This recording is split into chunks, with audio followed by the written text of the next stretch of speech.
wabarakatuh. Alhamdulillah wa syukurulillah ala jami'i ni'amillah.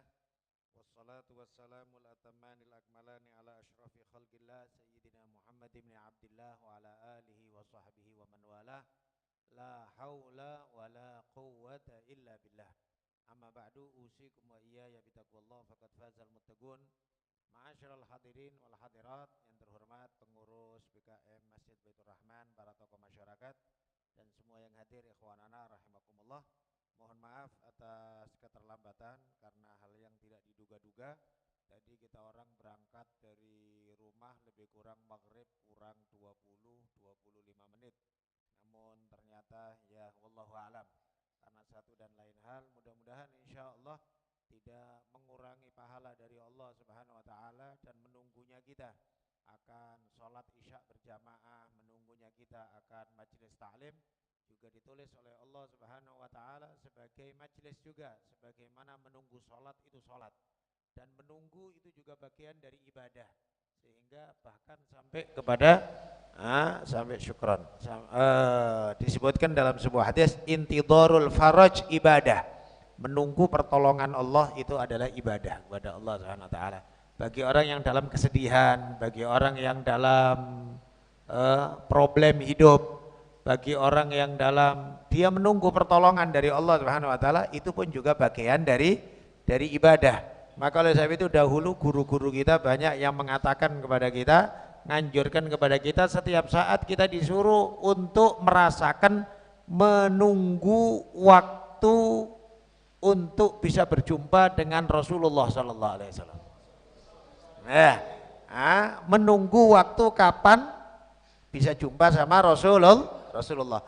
Apakah dalam bentuk mimpi, apakah dalam bentuk terjaga, ataukah meninggal dunia, dan itu pun juga bagian dari ibadah kepada Allah Subhanahu wa taala. Kalau disebutkan dalam Al-Qur'an, fantadhiru inna ma'akum minal muntadhirin. Maka tunggulah kalian, aku pun juga nunggu sebagaimana kalian. Maka kalau orang ahlu dunia, dia menunggu keuntungan dunia. Orang ahli dunia menunggu keuntungan dunia. Orang politik nunggu masa-masa politik. Tapi orang ahlul akhirah yang dia tunggu adalah kemuliaan dari Allah Subhanahu wa taala. Apakah itu ibadah salat, apakah itu ngaji, dan termasuk juga bagaimana Rasulullah sallallahu alaihi wasallam merindukan Ramadan, sehingga Nabi berdoa, Allahumma barik lana fi Rajab wa Sya'ban wa ballighna Ramadan. Menunggu Ramadan juga bagian dari ibadah. Maka di sini pentingnya untuk kita juga merasakan diri kita menunggu setiap saat. Tapi yang kita tunggu bukan semisal apa yang ditunggu oleh orang ahlu dunia, sebagaimana yang ditunggu sama orang-orang orang politik, orang yang anak dunia. Tapi kita menunggunya adalah menunggu ridho Allah Subhanahu wa taala, menunggu hal yang besar dari Allah Subhanahu wa taala, termasuk diantaranya adalah menunggu jumpa dengan baginda Nabi Muhammad sallallahu alaihi wasallam. Ma'asyiral hadirin wal hadirat rahimakumullah, pada majelis yang sebelumnya telah kita sampaikan tentang pentingnya untuk mengisi waktu muda, sehingga Nabi SAW bersabda, ightanim khamsan qabla khamsin, ambillah kesempatan 5 sebelum datang 5. Nabi menyebut pertama kali masa mudamu sebelum masa tuamu, masa sehatmu sebelum sakitmu, masa senggang atau lapangmu sebelum sibukmu, masa kayamu sebelum fakirmu, dan yang terpenting adalah masa hidupmu sebelum matimu.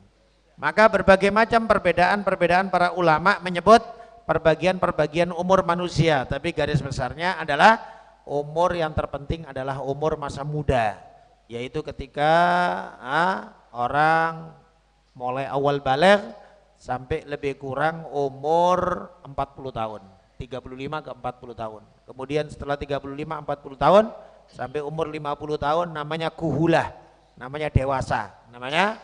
Setelah 50 tahun sampai ke 50 tahun ke 65 ke 70 namanya syekh. Kalau sudah 50 tahun sampai ke 65 Ke 70 namanya syekh, orang tua.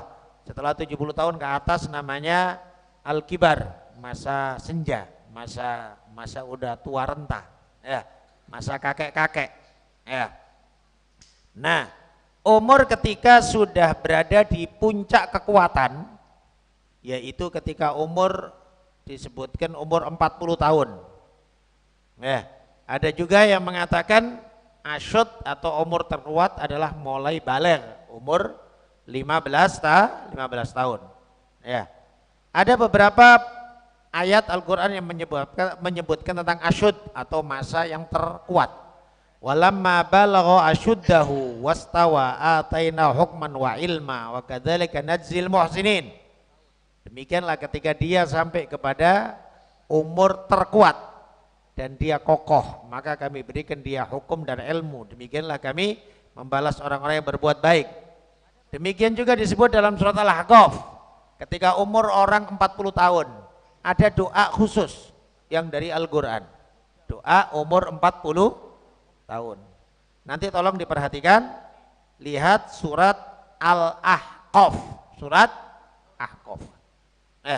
Allah berfirman, hatta idza balagha asyuddahu wa balagha arba'ina sanah qala rabbi auzi'ni an ashkura ni'mataka allati an'amta alayya wa ala walidayya wa an a'mala salihan tardahu wa aslih li fi dzurriyyati inni tubtu ilaika wa inni minal muslimin. Nah, ini doa dari Al-Qur'an. Tatkala dia telah sampai kepada umur asyud, yaitu umur 40 tahun. Kemudian dia mengatakan, ya Allah Tuhanku, berilah kesempatan kepadaku untuk aku mensyukuri nikmat-nikmatmu yang kau berikan kepadaku dan kepada kedua orang tuaku, dan berilah aku kesempatan untuk beramal saleh yang kau ridhoi. Wa aslih li fi dzurriyyati, dan perbaikilah keturunanku. Wa aslih li fi dzurriyyati, terus apa? Qala rabbi auzini ashkura ni'mataka allati an'amta 'alayya wa 'ala walidayya wa a'mala shalihan tarda wa aslih fi dzurriyyati inni tubtu ilaika, sesungguhnya aku bertobat kepadamu. Maka ketika umur 40 tahun, pikirannya adalah satu, kepingin bersyukur atas nikmat-nikmat yang diberikan oleh Allah kepada kita dan orang tua kita. Kita dan orang tua kita. Ini fikih Al-Quran, supaya kita mikir ketika sudah umur 40 tahun, yang kita pikir adalah nikmat anugerah yang diberikan oleh Allah kepada kita dan orang tua kita. Karena orang kalau sudah punya anak biasanya mengambil pelajaran dari anak tersebut bagaimana orang tua. Mohon maaf, kita dulu ketika kita SMP, SMA, kadang-kadang ada ketidakcocokan sama orang tua, kita mikir orang tua kolot gitu ya.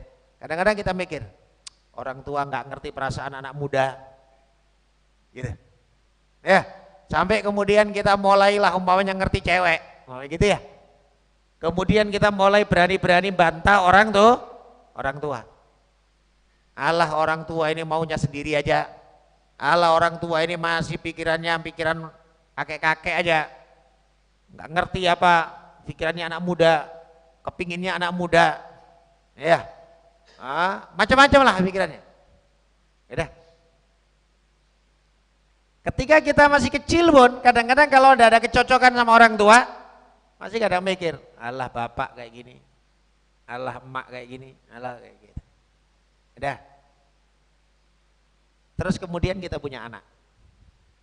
Saat kita punya anak kita kecil, kita akan belajar gimana dulu orang tua kita kepada kita ketika kita masih kecil.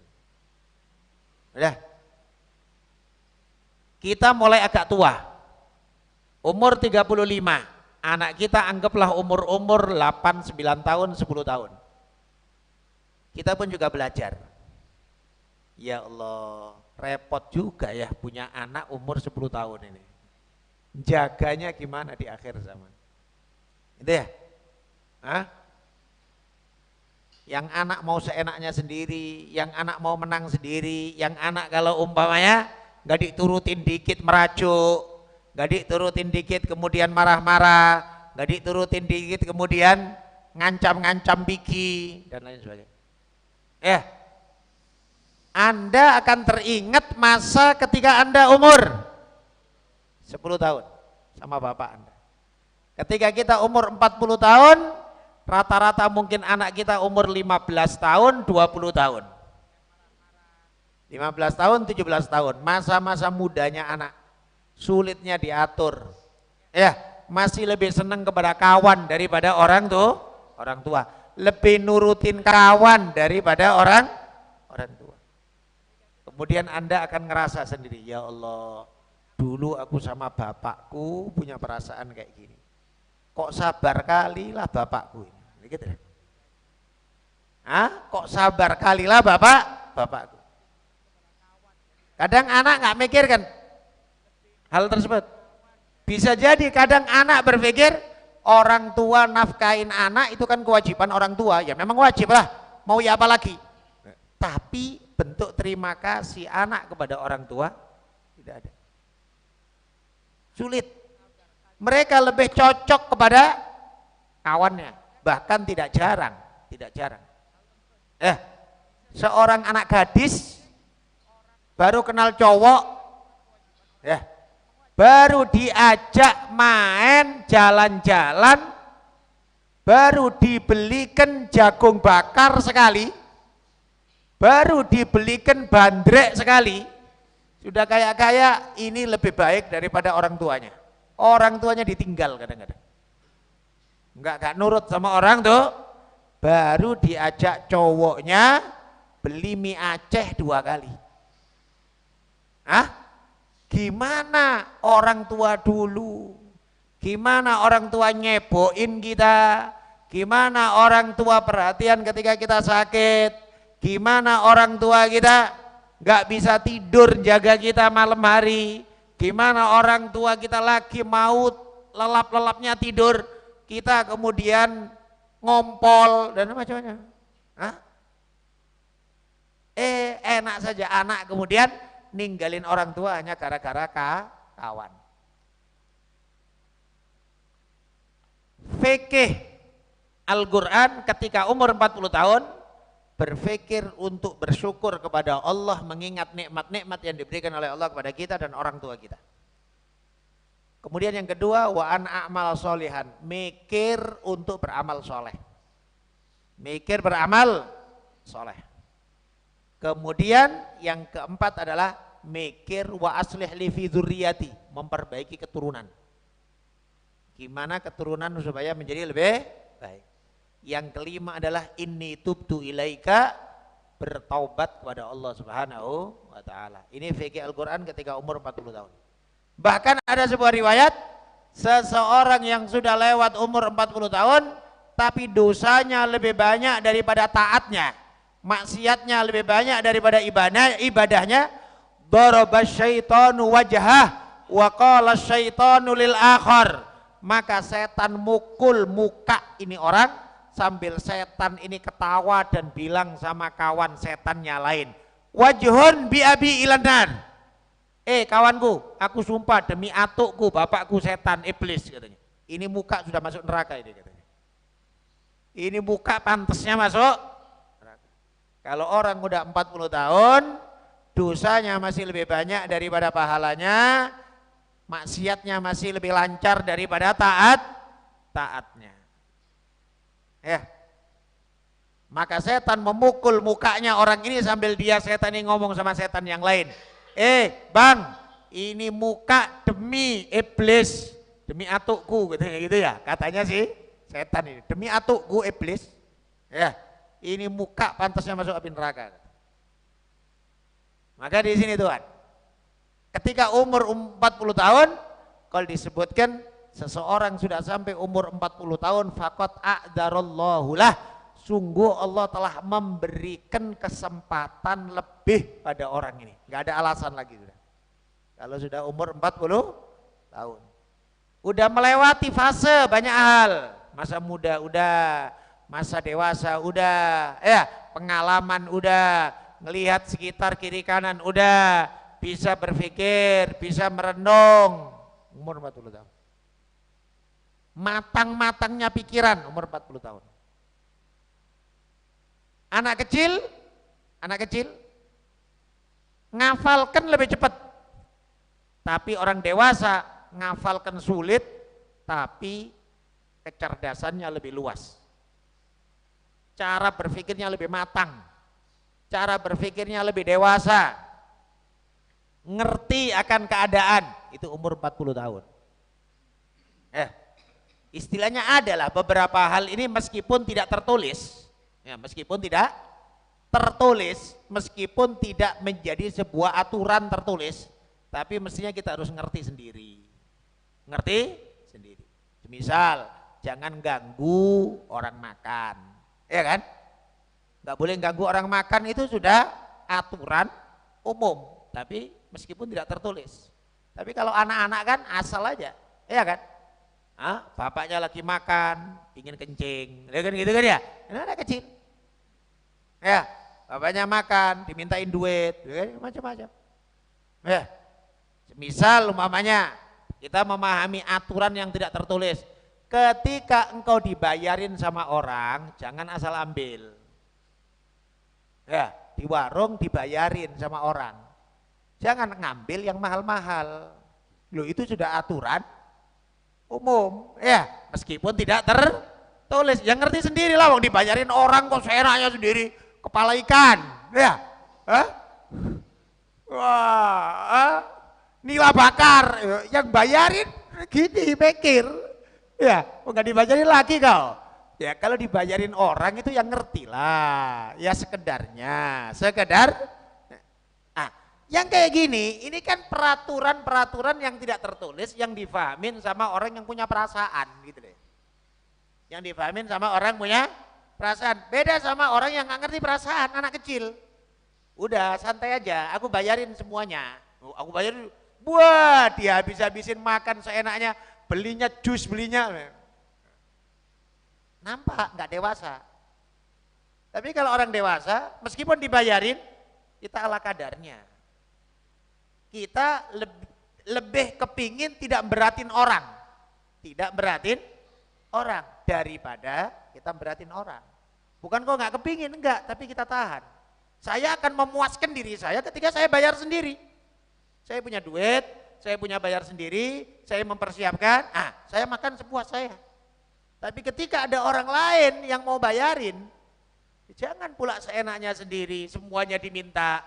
Yang sop sini, kepala ikan sini, semuanya durian sini, jus sini.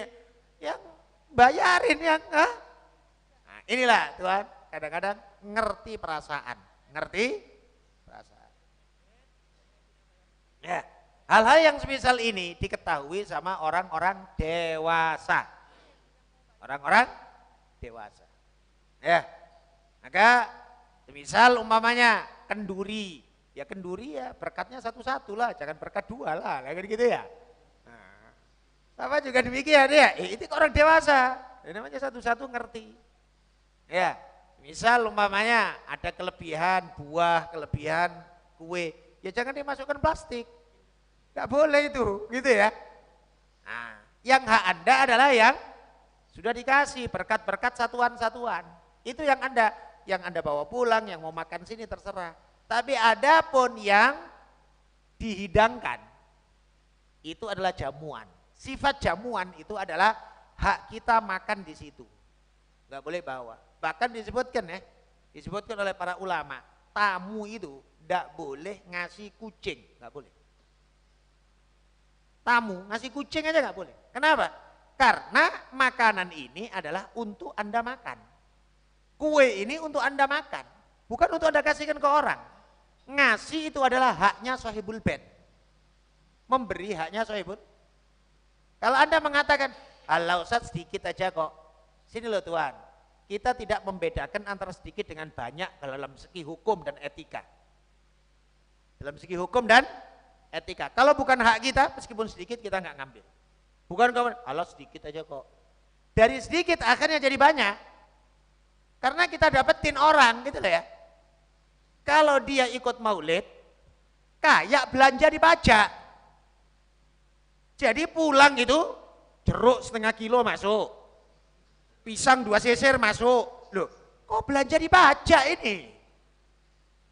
Ya mohon maaf, bukannya kok kemudian kita kesel, bukan. Cuman harap ngerti perasaan. Sahibul bait menghidangkan dengan penuh itu adalah niatnya untuk penghormatan.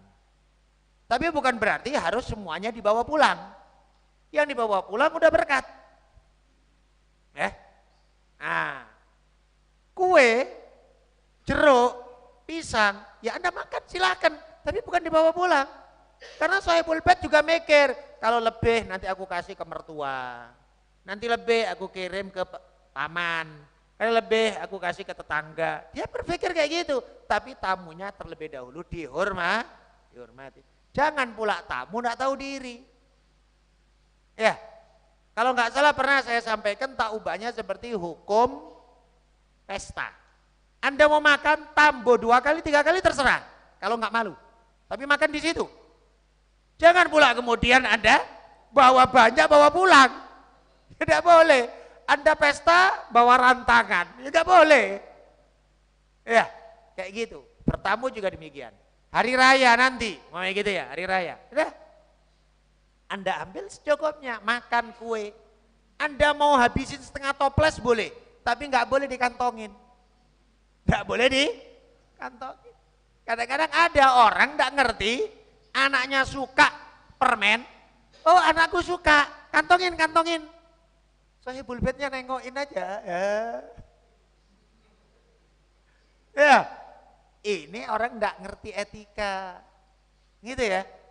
Nah, tamu itu nggak Anda saja, tamu itu banyak. Orang berdatangan tamu, bukan orang kok kemudian suka kemudian, namanya anak-anak, nggak bisa Pak kayak gitu Pak.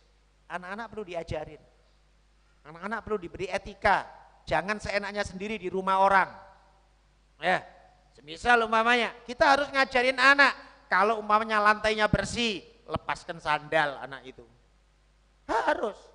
Nggak bisa kemudian namanya anak sama sepatunya masuk rumah, sama sepatunya kemudian naik sofa. Ini nunjukkan orang tua nggak didik anak kayak gini nih, gitu ya. Maka kita harus mendidik anak kita dengan baik. Ini tadi kita sampaikan bentuk ngerti perasaan. Maka disebutkan dalam apa itu ungkapan ini, wa ala ra'sil arba'in min sinni Rasulillah sallallahu alaihi wasallam auhallahu ilaihi wa arsalahu kafatan lin-nasi basyiran wa nadhira. Dan pada umur 40 tahun dari umurnya Rasulullah sallallahu alaihi wasallam, demikian juga mayoritas para anbiya diangkat jadi rasul, ya, sebagai rasul umur 40 tahun. Mayoritas para nabi. Ada sih nabi yang mulai dari kecil diangkat jadi nabi. Semisal disebutkan Nabi Yahya, itu mulai dari kecil sudah jadi nabi. Allah berfirman, wa atainaul hukma sabiyya. Aku beri hukum kenabian ketika dia masih kecil. Masih bayi, Nabi Yahya udah jadi nabi. Ya, Nabi Isa alaihissalatu wassalam umur 23 tahun. 23-24. Beliau jadi nabi. Ya, karena Nabi Isa diangkat ke atas langit umur 33 tahun. Nabi Isa diangkat ke atas langit umur 33 tahun. Oleh sebab itu ada sebuah riwayat nanti di surga semua orang rata-rata umur 33 tahun. Karena umur 33 tahun itu masa PD-PD-nya orang. Masa mudanya orang. Ya. Di bawah 33 kadang masih ngerasa aku masih remaja gitu. Di atas 33 kadang ngerasa awak udah tua gitu ya. Tapi umur 33, 34 itu umur PD-PD-nya orang. PD-PD-nya orang. Ya, kalau disebutkan nanti penduduk surga umurnya mereka di surga itu 33 tahun. Seumur Nabi Isa alaihissalatu wassalam diangkat ke atas langit. Wajahnya semisal wajah Nabi Yusuf gantengnya. Ya, semisal wajah Nabi, gedenya tingginya semisal Nabi Adam. Semisal Nabi Adam tinggi gede. Nah, manusia pertama. Ya. Nah, karena ya memang karena di surga Pak. Di surga itu banyak makanan, banyak minuman supaya puas. Supaya puas. Kalau di surga kecil-kecil kayak gini ini ya 2 gelas sudah kenyang udah. Ya, maunya Allah kau di surga habisin kau. Ya, minum berapa gelas, makan sak banyak-banyaknya. Kenikmatan. Tapi penduduk neraka jauh lebih besar daripada penduduk surga. Penduduk neraka lebih besar lagi. Disebutkan dalam sebuah hadis bahwa wa inna dirsal kafir, gigi gerahamnya orang kafir di neraka mithla jabal Uhud, semisal gunung Uhud. Gigi gerahamnya saja kayak gunung saking gedenya. Kenapa kok gede? Supaya setiap inci dari tubuhnya ngerasakan panasnya api neraka, ngerasakan adab. Kalau kocik-kocik kayak gini masuk neraka, langsung nyunyut habis. Sekali masuk nyut habis dah. Ya, maka dibuat gede oleh Allah Subhanahu wa taala. Maka ini kita sampaikan supaya kita paham akan kemuliaan yang diberikan oleh Allah kepada orang mukmin dan adab yang akan diberikan oleh Allah kepada orang kafir. Ya, maka hidup di dunia umur ini singkat tapi nilainya sangat luar biasa. Ya, bisa jadi ngaji kita yang cuman setengah jam 40 menit. Ya, ini nilainya 4 juta tahun di surga nanti. Ya, nilainya sangat besar kali karena umur kita singkat 60, 70, tapi umur akhirat ya, maka nilai sangat besar di sisi Allah Subhanahu wa taala, sebagaimana juga dosa juga demikian. Dosa. Disinilah kalau orang mengatakan, loh katanya Allah Maha Adil, tapi kenapa kok kemudian dosanya segitu tapi adabnya kok lebih parah nanti di akhirat? Karena supaya difahamin bahwa dia berdosa itu berdosa menggunakan nikmat Allah dengan fasilitas yang diberikan oleh Allah, dengan anugerah yang dikasih oleh Allah Subhanahu wa taala. Dan dia meremehkan berapa banyak? Bukan meremehkan Allah saja, meremehkan Nabi, meremehkan ulama, meremehkan Al-Quran, meremehkan semua wahyu Allah Subhanahu wa taala. Kemudian menantang Allah Subhanahu wa taala orang maksiat tersebut dan demikian seterusnya. Maka supaya difahamin, kita hidup di dunia wa ma khalaqtul jinna wal insa illa liya'budun. Bukan berarti enggak boleh makan, enggak boleh tidur. Silakan makan, silakan tidur.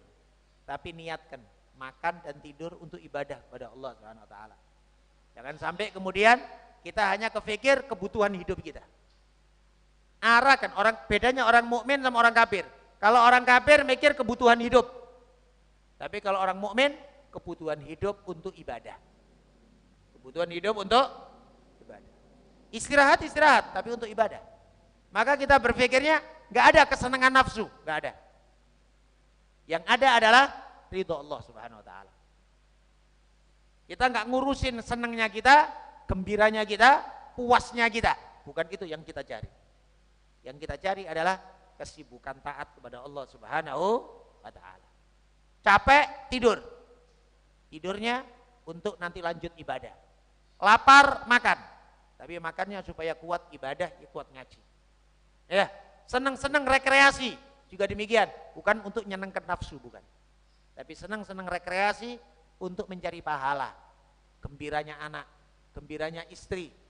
Bersyukur kepada Allah atas anugerah bisa melihat pemandangan indah, bisa rekreasi. Makan enak sama istri, sama anak juga demikian di restoran, bukan untuk enak-enak nafsu. Beda sama orang kafir. Kalau orang kafir berpikir kenikmatan nafsu. Dia nyari-nyari makanan enak, dia nyari-nyari kepuasan syahwatnya dia. Tapi orang mukmin tidak. Niatnya adalah nyenangkan anak itu adalah pahala, nyenangkan istri adalah pahala, kepingin keharmonisan keluarga yang mengarah kepada tenangnya ibadah daripada kita ribut aja sama istri. Gitu ya. Ribut sama istri nggak nyaman ibadah. Tapi kalau umpamanya tenang, harmonis keluarga, nyaman ibadah. Pokoknya arahnya semuanya adalah kepada ridho Allah Subhanahu wa taala. Mudah-mudahan diberkahi oleh Allah Subhanahu wa taala dan sedikit mengingatkan kalau bisa Senin, Selasa, Rabu puasa kalau bisa. Karena itu ayyamul bid 13, 14, 15 dan juga nisfu Sya'ban memiliki nilai istimewa di sisi Allah Subhanahu wa taala. Malam nisfu Sya'ban insyaallah Selasa malam Rabu. Insyaallah Selasa malam Rabu. Dan Rasulullah SAW mensejajarkan malam nisfu Sya'ban dengan malam Lailatul Qadar. Lailatul Qadar rahasia, kita tidak tahu, disuruh nyari oleh Nabi. Tapi malam nisfu Sya'ban udah jelas. Malam nisfu Sya'ban udah jelas. Maka jangan sia-siakan waktu malam nisfu Sya'ban. Kalau bisa banyak ibadah kepada Allah Subhanahu wa taala. Di antara yang dianjurkan oleh para ulama baca Yasin 3 kali dan ada doa nisfu Sya'ban. Kalau bisa dibaca bareng-bareng, tidak bisa baca sama keluarga dan lain sebagainya. Dan kita yang muda-muda dipersilakan hadir di pesantren. Setiap tahun kita mengadakan peringatan atau malam nisfu Sya'ban. Ya, maka perbanyak sholawat kepada Rasulullah SAW karena malam nisfu Sya'ban juga disebut dengan malam Lailatul Syafa'ah, malam syafaat, malam syafaat. Karena pada malam itu Rasulullah diberi hak mutlak oleh Allah Subhanahu Wa Taala untuk memberikan syafaat kepada seluruh umatnya. Nabi bersabda, sebuah umatku akan kena syafaatku. Illa man syarada Allah syaradal ba'ir, kecuali orang yang lari liar, berot bahasanya orang Jawa. Berot itu apa? Lari dari pemiliknya seperti lari dari Allah seperti larinya onta dari pemiliknya. Tidak mau betul. Anti betul sama masjid, anti betul sama ngaji, anti betul sama agama. Ya wallahu alam lah kayak gini. Nabi bersabda, kullu ummati yadkhulunal jannah illa man aba. Semua umatku bisa masuk surga. Ya meskipun mungkin mampir-mampir bentar ke neraka, ya wallahu alam lah. Tapi insya Allah semuanya masuk surga. Illa man aba, kecuali yang tidak mau. Kecuali yang tidak mau.